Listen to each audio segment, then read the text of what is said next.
guys, video tutorial kali ini kita hendak menghilangkan watermark Kine Master.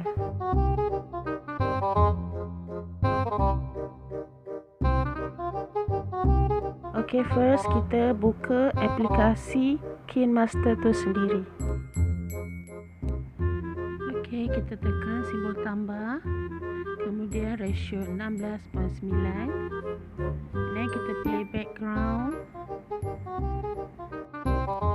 Ok guys, kita pilih warna putih dan kita panjangkan sedikit durasinya. Ok, dan nampak tak Kine Master di situ.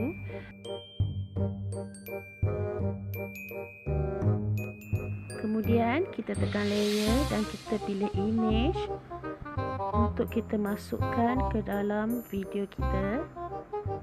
And then kita adjust kebesaran video tersebut.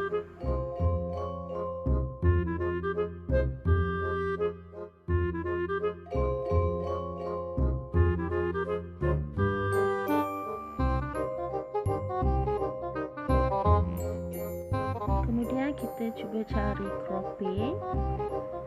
Okey, kita cuba besarkan video tersebut dan kita turunkan sedikit video tadi sehingga betul-betul di bawah watermark Kine Master tadi. Dan ini adalah hasilnya.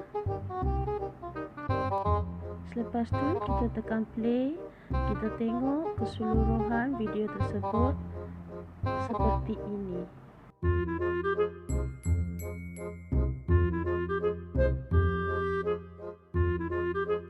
Ok, kita cuba adjust durasi background putih tadi sama seperti video yang kita dah masukkan.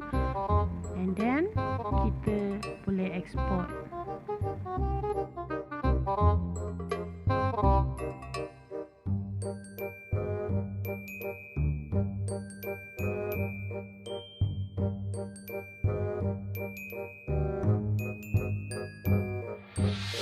Kita perlukan aplikasi UCut ya guys, boleh didapati di App Store. Okey, kita tekan simbol tambah yang di bawah ni.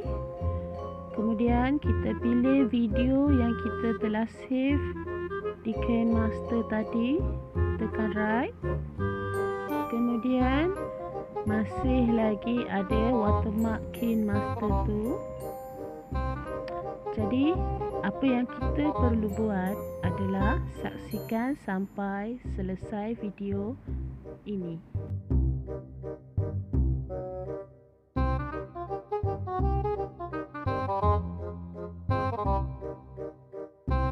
Kita tekan butang crop yang ada di bawah tu dan kita adjust gambar video yang di atas tu betul-betul sehingga di bawah watermark Kine Master. Kemudian kita savekan dia.